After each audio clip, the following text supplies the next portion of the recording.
you know, I'm just gonna put it out. I can't really expect the same production quality out of improv for fuck's sake.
So I went to Woodstock, or rather should I say, Sodas. I wanted to walk away with a t-shirt that said I pissed on the 8-foot wall of the Pensacola built outside of Sodas, New York. But alas, when I got there, I couldn't get within 30 miles of the place without a red, yellow, orange, or green parking permit. State troopers said, go away. So I went to Woodstock, the town. It's a great little town, Woodstock. You should go there sometime. Nice cafes, that kind of charming northeast and shit. But I was talking to Jimi Hendrix's bassist, like just sitting on a edge of a fountain or something like that in a park. It's just like it was a low wall bench kind of deal. But he said, they were doing a thing at Yasgur's Farm in Bethel, New York, where the original site was. And I'm like, wow, that sounds so dope. And the Freedom Fest was on the other side of Bethel. And cool, what that is, I guess it sounds like a thing. And, and it was free. And I said, well, that's me. I'm into freedom. Capital F-R-E-E, free. The kids these days call it free 99. But I'm like, yeah, I'm into freedom. And, so I went to Bethel, New York. It's such a long freaking story. I could easily spend 2 hours telling this shit. But, I helped a really nice couple who had their Subaru, stuck in the mud because they wanted a, nice cloistered campsite, but that, was in a place that it didn't, or maybe they just didn't know where they were supposed to park. It was free, and this was before the MSM, I think. And it was not the mainstream media. It was just a production company that does rock and roll shows. But, yeah, man, that was some wild shit. Anyways, I helped them out, push their, very early, we're talking 94 Subaru Outback, or it might have been a Forester, but I think it was an early Outback. I don't know. Pushed it up out of the mud, up a hill through a field, and so they actually paid for our campsite because while the concert and everything was free, if you wanted to get in there and have a little place to put a tent, you had to pay $20, and I didn't really have $20, so I was grateful for that. I went to Socrates without a ticket, to be clear, because I thought, well, what are walls? I don't know, so I get to the campsite, I did some really random stuff, like sharpened everyone's knives, carving a little piece of sandstone into a duck's head. Don't remember who I gave that duck's head to, but I spent a lot of hours gardening that, and I actually dug a drainage trench, and I'm sorry to Yazger or whoever's farm that is, because that was, led to erosion, but it did protect my camp and my tent. The tent next to me remained dry because I did that thing. Irrigation, drainage, ditches, and all that. But when there's not people camping there, you don't want to break your freaking leg or have lose an axle in a tractor. Not bad. But they had the cutest little fucking stage there. It looked like a manger. It was or a nativity scene, It was just some like probably 6 pallets, some 2x4s, and I don't know, maybe like corrugated plastic roof or maybe metal. I don't even remember the roof. But yeah, that was such a sweet night. I want to say I saw October Project and then made eyes at Mary Fall. But anyways, we crossed paths and established eye contact, and it was soulful and meaningful because she got soulful and meaningful eyes, and maybe I do too sometimes. But it felt like me, met like, and she's pretty dope. Oh God, how long am I gonna make this fucking thing? The first,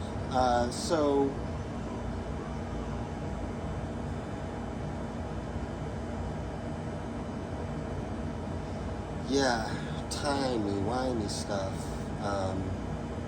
That night was really beautiful. Saw some great music. Can't really remember a whole lot about it.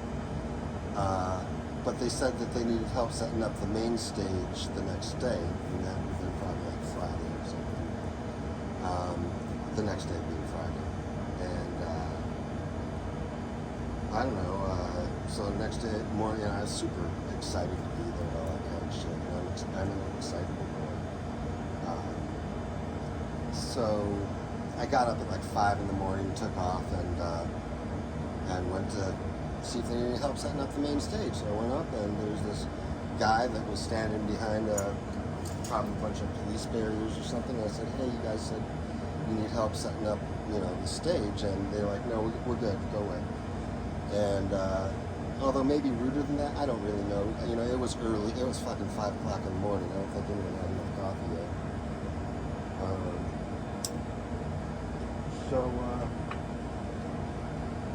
I don't know. Went on to the other side, and there was another. These are like, let's call them 20, 30 something bouncer-ish. They're really more, I think they were really more tradesmen who were kind of annoyed that they had to, do this stupid thing. But, that guy said, "No, we're good, go away." And then I went and talked to kind of an older dude, maybe 50s, and he said, "Yeah, I think we're looking for more security. Why don't you go back and talk to Tom?" And so I went around asking for Tom, and everyone, a lot of people like, "The fuck you talking about? It's early, I'm busy, leave me alone." Some people are like, "Yeah, he's around somewhere over there," and go over there, and they're like, "Oh, he was here just a minute ago, he went over there." But then at some point, someone was complaining about people dragging amps over the power lines between the stage and the generator, which were right next to each other, and there's an alley maybe like this big, but it was, 3 tractor trailer beds that were, I think 3, it might have been more, but I think it was 3. And then, so that's I don't know, maybe yay high. And then there was a box van truck kind of deal that people were actually using as a blue room, which was cool. But anyways, and then next to that was this giant, not super loud, but kind of loud generator. I don't know, bigger than a bread box, let's put it that way. The thing was probably that big, but even bigger. And then there were a whole bunch of gaffer tails, I don't know, 10 or 8 gauge big black cables, and maybe 3 of those, I don't know. So anyways, Well, okay, so there's the power lines. I see the problem. Let's throw a bunch of straw on top of these, and then I'm going to tell everybody that those are power lines, including my apologies to the clearly master gaffer who's just like, I put those power lines in for the third time. You do not need to tell me. Like, I'm sorry, but it's easier for me to just say it to everybody than to try to pay attention to who may, recognize people. I'm not really doing that job, and I'm just here with a flashlight shining on cables saying main power over and over and over and over. Main power, main power, main power, main power, main power. Only a lot more than that. And yeah, it was annoying, but I can be annoying, so it is what it is. But anyways, like I was like, I picked up my friend's flute a couple weeks ago. I didn't have an hour practicing on it, and I haven't played flute in, like 20 years, maybe? Nah, no, 15. I played flute in second grade. I was like 24 at this time. And then I think I played it up till 4th or 5th grade when I was forced to play French horn because they needed French horns in the band, and we had too many flutes, and I was a boy anyways. What the hell am I doing playing flute? And I had an overbite, and my embouchure wasn't up to snuff. Fuck, but I still like the flute quite a bit. And so I was just like noodling around. It had some broken welds, but it worked out to like a pentatonic A, I think, with the keys that I could effectively press without figuring out how to do a better job. And again, those were the notes that I had. But anyways, I'm playing it, and some people are vibing with it. Some people are like, "What's this idiot doing?" So, which is true, And in general, like, I cannot be bothered to be excellent. It's just too much of a pain in the ass. It's so much effort. The effort.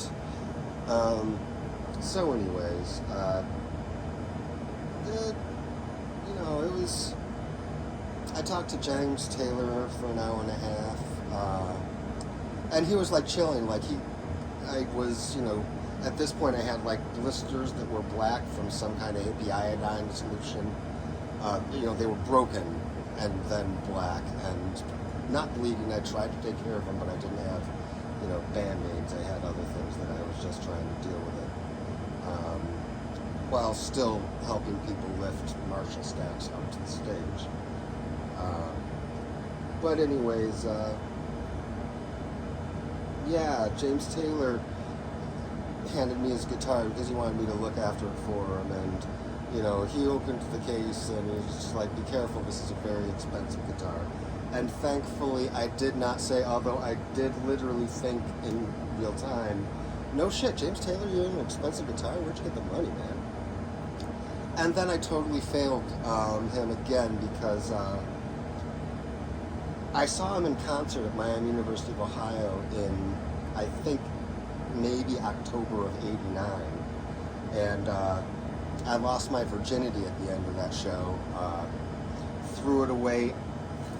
If you want to get like hypersensitive, I could say it was a little rapey because I just didn't know how to get out of that situation or backtrack. So it was one of those like, I guess this is happening because we're both drunk, and I don't know. I was into it enough that I was there for sure. But whatever. I'm a guy. Nobody really cares about my sexual discomforts and all that kind of shit.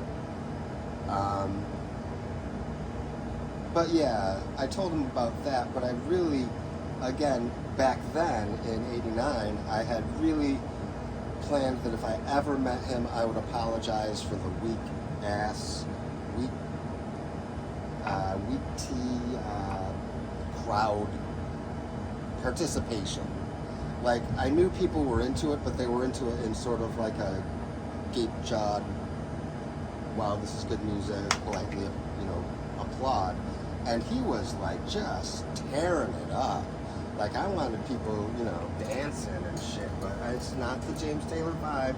But it also, a lot of times, you're like, I went and saw X in, I don't know, someplace in the Sco.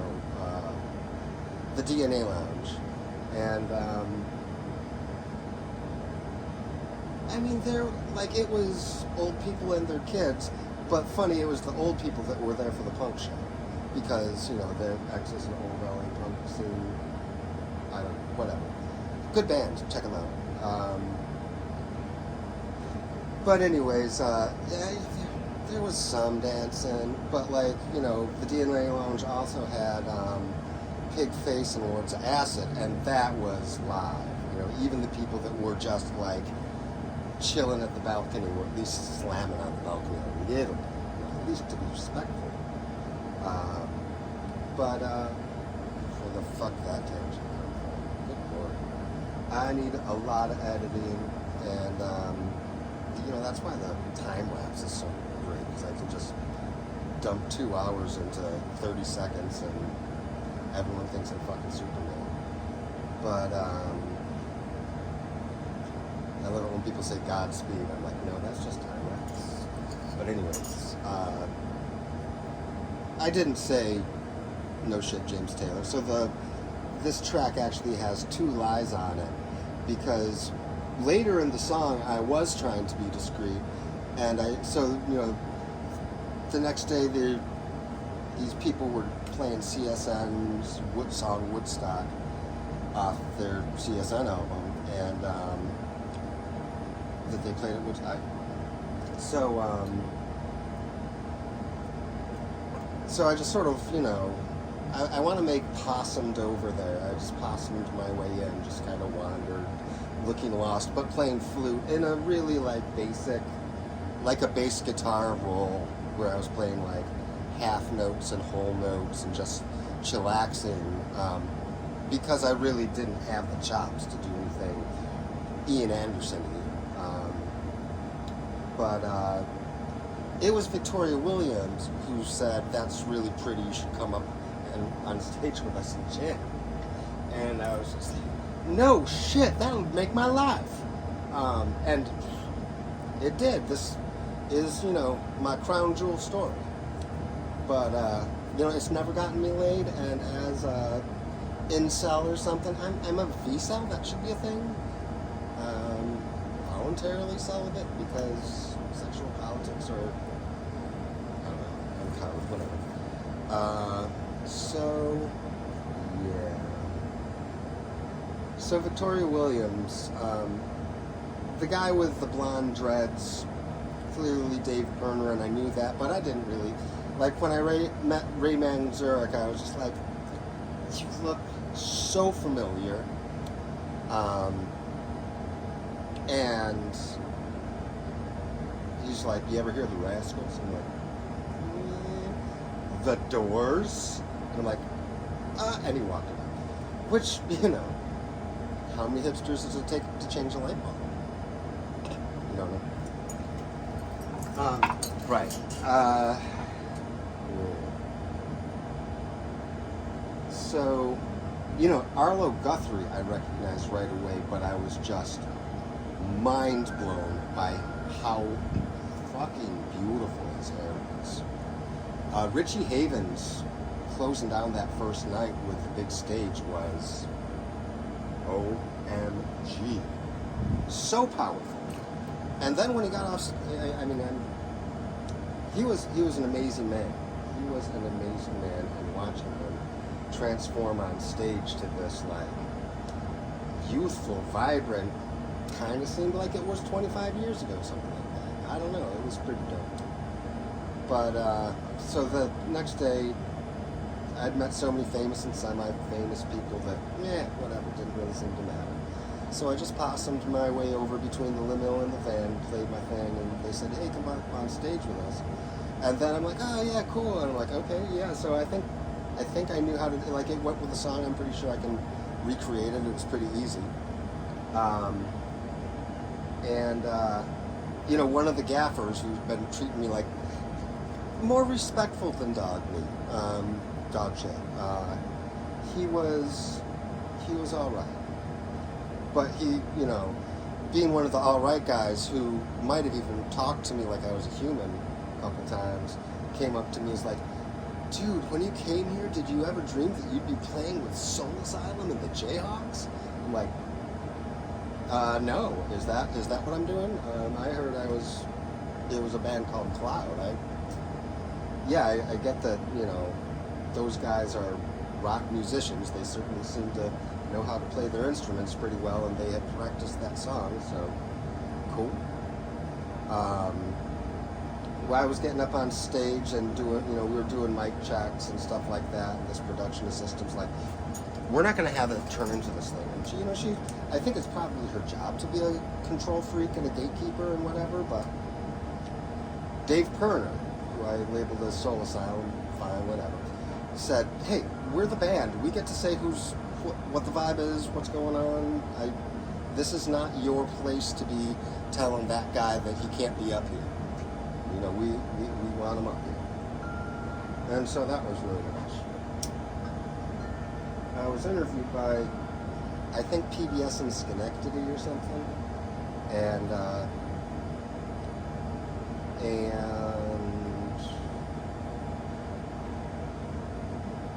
they're like, why did you come here instead of Sogarty's? And I'm like, because that place is about the money, and this place is about the music, man. And I don't, I think I think that was a pretty good interview. Like maybe 30 seconds top, because I was still in mic check and shit. And then later this, little like hipster or something hoodie, I don't know, sweats or I don't really remember. Good looking kid, but not, or fit, whatever. But not like anything that you'd really take notice of. And I really like barely looked into her eyes or anything like that. But apparently Winona Ryder told me that she really liked what I said, so. I mean, I'm pretty sure I did say something, so I would love to see that shit. Along with the concert footage of that fucking song.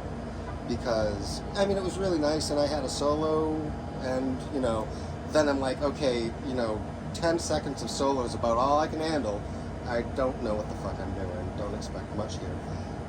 And then, we closed up the song, and, this was Sunday night, the biggest frickin' everything, and I missed a bunch of parts of the story, like where I was snake bit and carried a 12-string guitar case up a hill while limping that must have weighed 50 frickin' pounds for an acoustic guitar.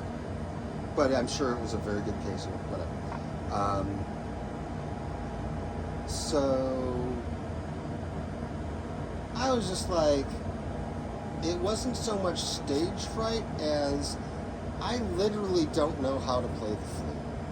And I have no idea what you guys are going to be doing. And I just, fuck if I know.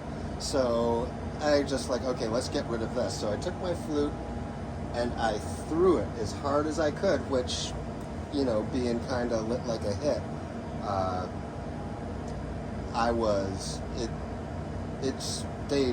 it seemed like 20 seconds in the air or something. But I think it was like a solid 3 to 5 seconds. And I'm like, oh, fuck. Nobody saw me do that. I'm going to hit someone in the head. I'm going to get sued. And I'm not a rich man. But, yeah.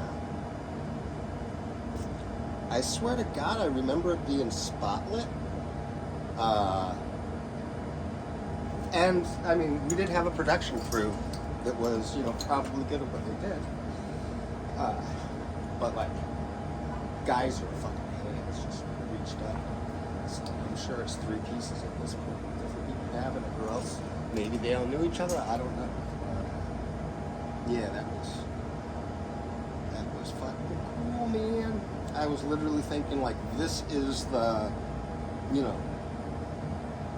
the high point, the highest I will ever be in life.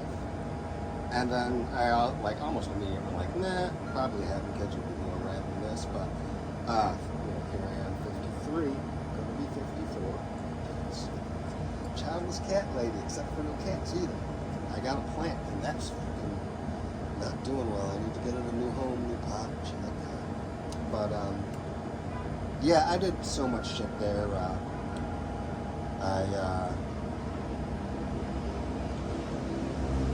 I was signing T-shirts with this little thing I had with, it was a symbolic vertical landscape, perhaps, with an eye. There's also an eye in a triangle, and mountains and paths, and just not super complicated, but there were at least half a dozen elements in it.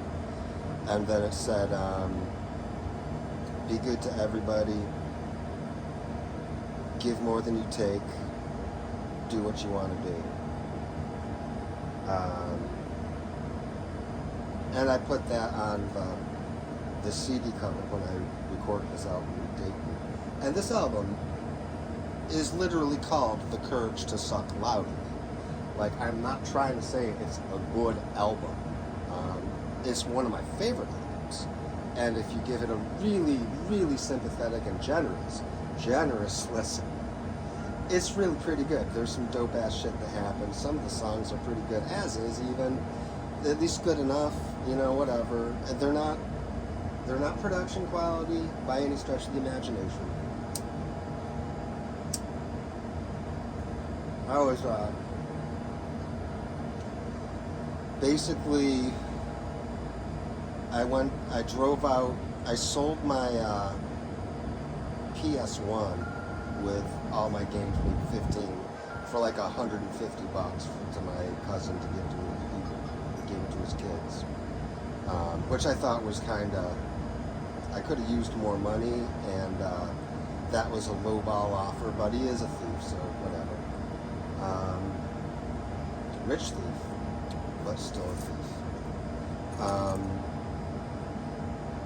Anyways, so that gave me gas money to get out to Dayton. A friend of mine gave me new strings for my classical guitar, and then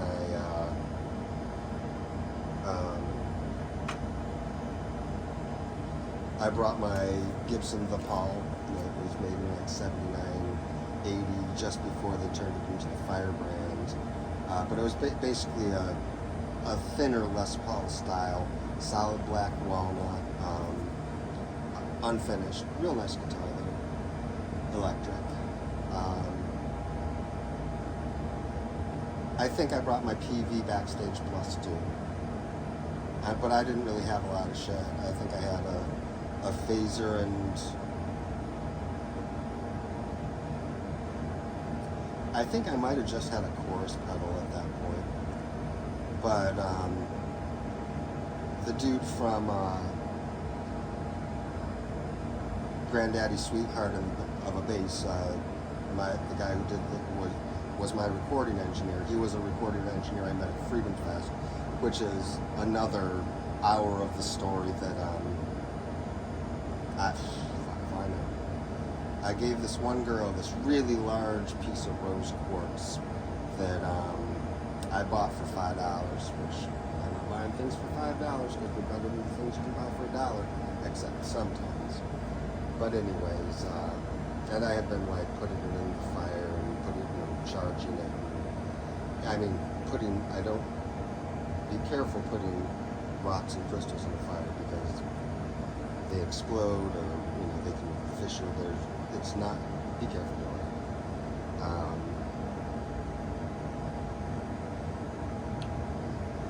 Oh, editing, yeah, I don't know. So I met this dude, really kind of I don't know, I don't want to be rude and stuff like that, or punch down or anything. He was just kind of a floppy hippie, really good vibe dude. Said some curious things, but I don't need to recount all that. And most generally, he was just such a breath of fresh air. He's the kind of guy that, like, when you see him, your blood pressure drops 15 points because he's just so chill. But so I went out to his place in Dayton, Ohio, and he had to work, so I went to Friendly's and had like a cup of coffee and maybe an omelet or something, and I don't really know what I did. I had some food and a bunch of coffee. Mostly I was there for maybe 6 hours till like I was there for a staff change, and I tipped the waitress that left and served me breakfast and then I tipped the waitress that came and continued to give me coffee. But mostly I just had like a spiral notebook on paper that I was writing down songs and thinking about how good my farts smell, if you will.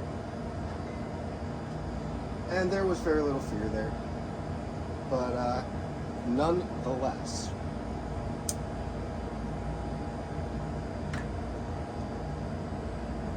I ain't nothing but a lost cause. I mean, don't make me fly no rebel flag. Shit.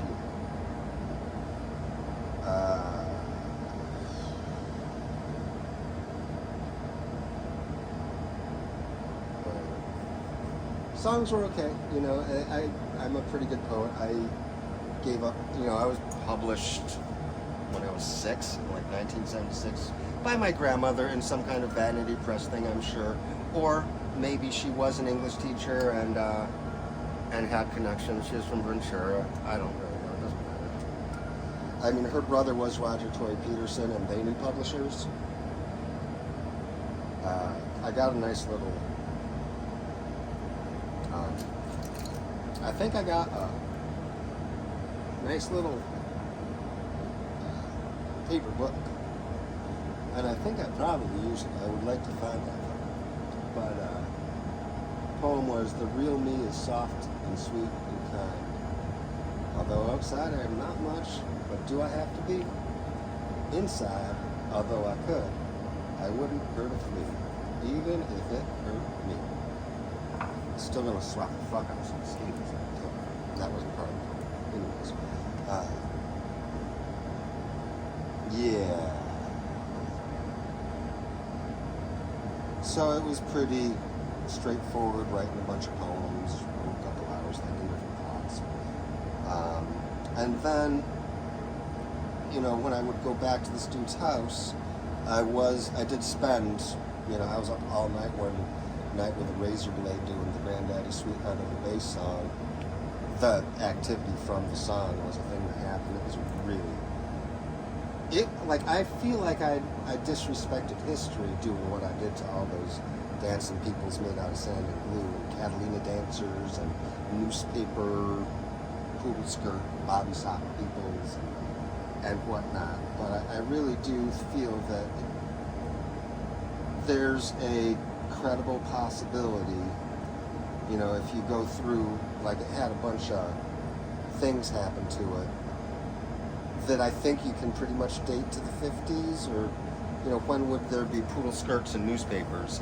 And then there were some things that, like, you know, might have been older from the 30s, like the Catalina dancers, but they could also just been like, you know, newspapers from Cuba. I don't really know. Yeah, and just like the way, you know, once I took off all the, I don't know if y'all can see this, all the paint on the, you know, the mother of pearl and the ebony inlay that was mother of pearl and ebony or maybe ivory. I think it was ivory and ebony and ivory.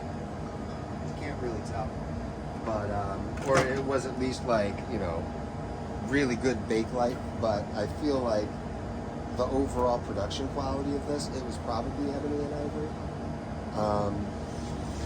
And just like, you know, the tailpiece was hammer forged, like with all the little bing, bing, bing, and, you know, it had K that you looked at and like, that was not a pressed thing. That was a fabricated signature, and it was hand carved in the headstock. Which, again, if it was just one of K's craftsmen, pretty fucking good craftsman. But I'm just gonna say it was K. Yeah, and then there's like, you know, I went to San Francisco. Some friends, you know, made me ditch my job again, which they also did to take me to the to enlist me to take them to the Vermont Reggae Fest, even though I was supposed to work at the bakery at 6 in the morning. So I tried to call off at 4 in the morning and got in trouble with my grandma and whatever. But so many fucking tangents, and I'm not even really telling the fucking Woodstock story. I guess it's the story of the elk. But I went to California for a month wearing a pair of Tevas. I think probably one of my like wooden branch tied together with embroidery floss crosses with an embroidered like necklace that I made out of embroidery floss.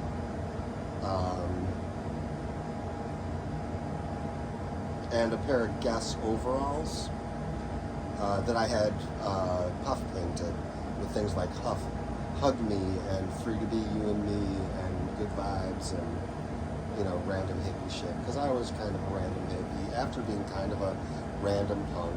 But like my expectations and realities of higher education in America, mentor from the new school of Empire State College on Prince Street in Rochester. One of his critiques of one of my things is that I can become fluent and, I don't know, swim in narratives easily without becoming too engrossed and prejudiced by them or something like that. But I was, at that point, certainly a hippie, and so old hippie and pseudo hippie were very much critiques of myself and critiques of society. You know, old hippie clearly is, you know, I think I had at that point a really old, rusty, used Ford Escort with, you know, pushing 200,000 miles on it. Oh no, I think that might have only had like 130, 160. But a hard life and Rochester Rust before Rust was really sorted. And I got it, you know, used with over 100,000 miles on it. But that beat up old car might even not very nice. I got a better car now.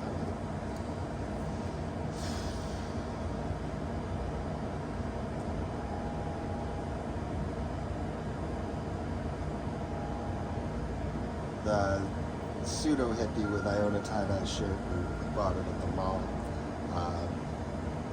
Tie-dye is fun. I think that's the thing these days, and I recommend it. And, you know, some of those people that are selling that tie-dye shit for $100 or, dude, that probably took like, who knows, you know. It might have been 3 hours of tying interesting things and then thinking about variations and having done it dozens of times and spent hundreds and hundreds, if not thousands of dollars on, you know, the dyes over time. But then, you know, then there's also the cost of the shirt. And if you get a nicer shirt, then, you know, that probably cost at least $30 and 3 hours and all the supplies. And they've been doing it for a couple of years because, you know, look how cool it is. They're pretty good at this now. But yeah, buying it at the mall is kind of a different vibe. You know, it was kind of like a deadhead sticker on a Cadillac kind of thing. But it really was just about like pseudo hippies. But again, with pseudo, which is one of my favorite words that people think means fake, but it doesn't. It means false, but in a very particular narrow way. So a pseudopod on their amoeba is a false leg, which is to say it functions as a leg, looks like a leg, does everything that a leg does, not really a leg. It's just this little blob that kind of pushes out. So they call that a pseudopod. Just, I don't know. Also, the philosophy song is a song I stole from my band in college, and I stole it at the time, and they kicked me out because I stole it. When we performed one time, and basically they both had egos and said they did not want me around because they did not want me to be the front man, which is fine. But at the time, kind of weird. But anyways, the philosophy song and the chorus with "There's no God, no meaning to life, and there ain't no Chevrolet." I think but there's a Volkswagen was my edition, and I was definitely the one who could crush the improv on that, because it was a song that had a chorus and then it's just rambling nonsense while everybody plays, if it's going to be a 17-minute guitar solo, it's a 17-minute guitar solo. Anyway.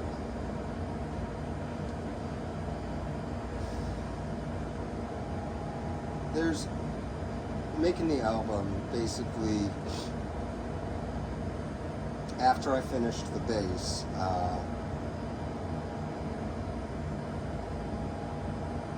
We went to a park in Dayton because he actually lived in a suburb of Dayton, or maybe he lived in Columbus, in a suburb of Columbus, and we went to Dayton. I think that's, but I don't remember. It doesn't matter. Tim, this dude, lived in this place in the middle of Ohio, and then we went to this park outside of Dayton, like a tent park. Everyone was like campgrounds almost.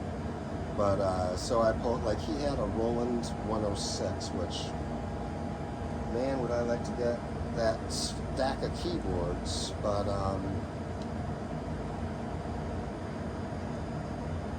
I did a lot of like, oh, cool, keyboard, fun sound, wow, woohoo, this is fun, just fucking around.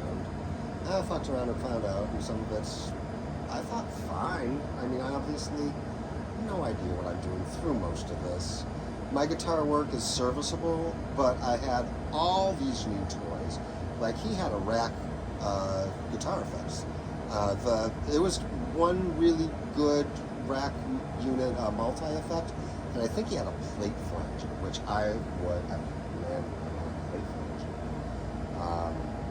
But anyways, and then he had a really nice 4-track, because he was a sound engineer. At one point he was just like, hey, watch your levels, man, those needles are sensitive. Because I was, I wanted it all to be one louder, and, you crank up the gain and the distortion and everything, I thought, that was the first time I ever had distortion I could play with, and again, it was professional, it was real, kid in a candy store, and so I was just rocking out, having the time of my life, and then, after doing that for, let's call it 3 hours, or maybe I did it for a whole, no, because I really did do it all in one day. So maybe I made like 3 hours of random music on maybe, I don't know, let's call it 3-4 different tapes. And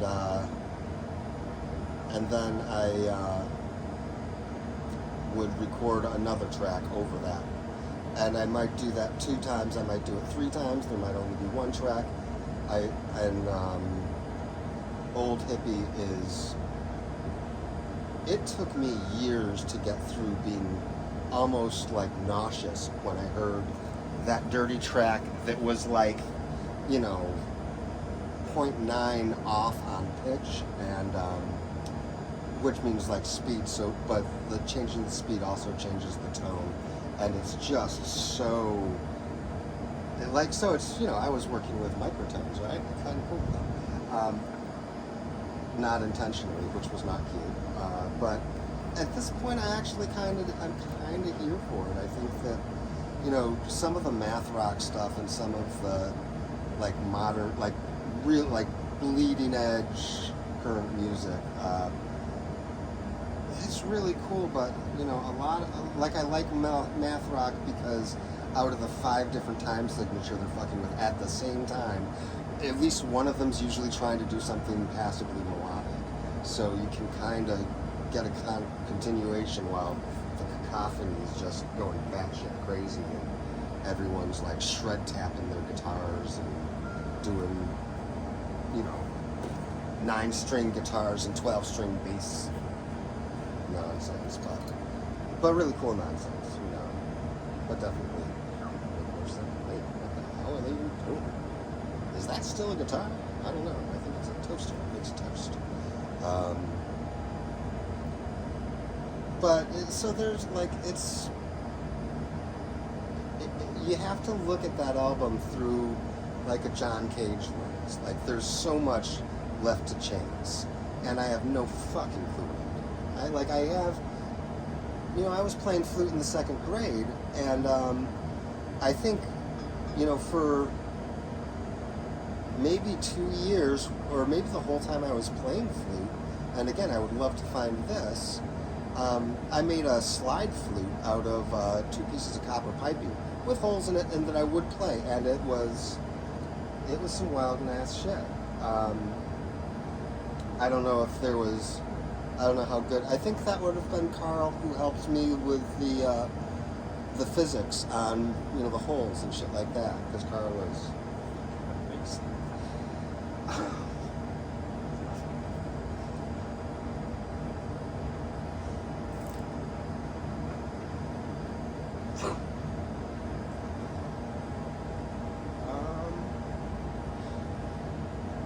And there's one of the things that came up and continues to come up is musicians and their, Get Me Laid song, which again, it's really just a joke when I say the Woodstock story has never gotten me laid.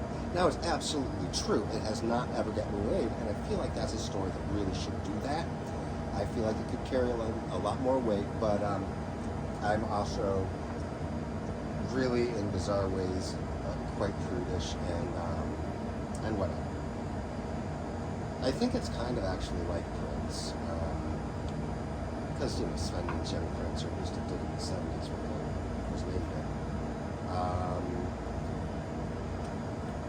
I don't know.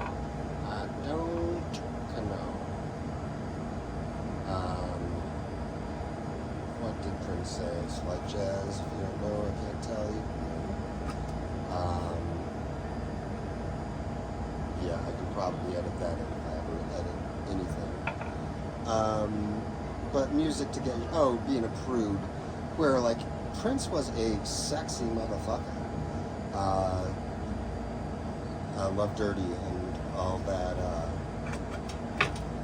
controversy.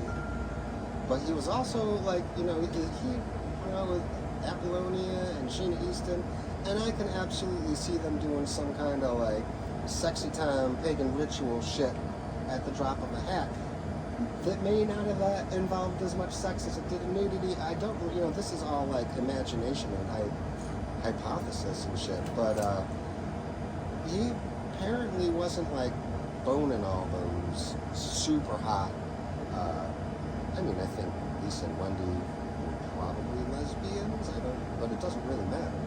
I know it was, they definitely served their time being, lesbian fetishes for straight dudes. But Not My Circus, Not My Monkeys is, people tried to cancel it because, it was racist because maybe it was dehumanizing, but really they're not, calling people monkeys as much as literally referring to the circus with the monkeys. And there may have been some Romani racism charging that. I'm not really sure, because it's a pretty sympathetic use of circus. Okay, circuses are a bigger problem, but that's not my problem. Not my brother's keeper. It's just, yeah, I understand that's kind of crazy, but there's nothing I can do about it. I ain't gonna even try. But songs to get you laid, kind of creepy and gross, not gonna lie, but it is a thing, and I am sex positive, sure. I think it's great and it's fun, and I think it's been over marketed. It's not even overrated, but it carries so much dirt, looking at Kate Spade in her underwear when she was 15 on billboards all over the world, doing that to everybody for years and years and years, and the wafy anorexic heroin addict to shoot. That's not healthy in a bunch of different ways, and there are some people who pull it off and some people who don't, and there's people who probably just don't even have that whole thing available, and I can't imagine being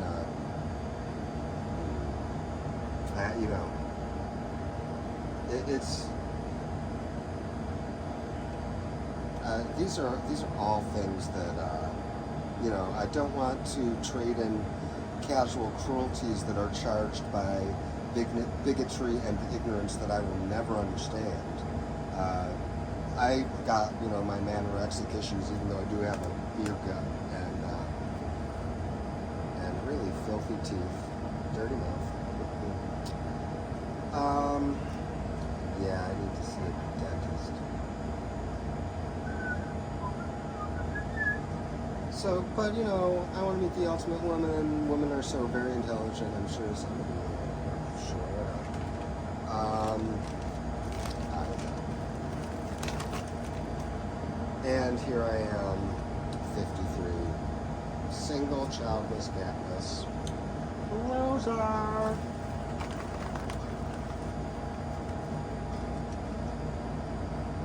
So, yeah, I guess the discipline to suck less. It's just not that. I think that's a subtitle because it's.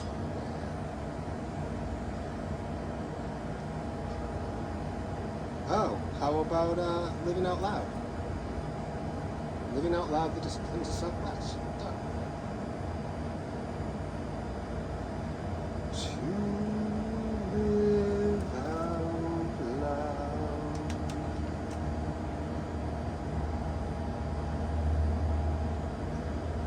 You must be proud.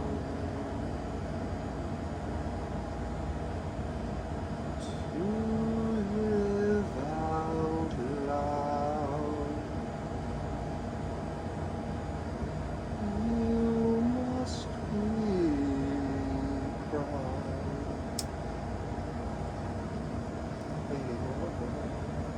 You live out loud. You must be proud.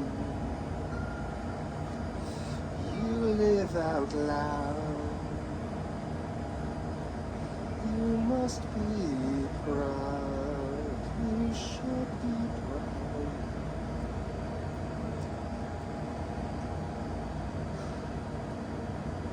Anyways, yeah, it's gonna take some time and work, because when you do it in a day, it sucks. That is all.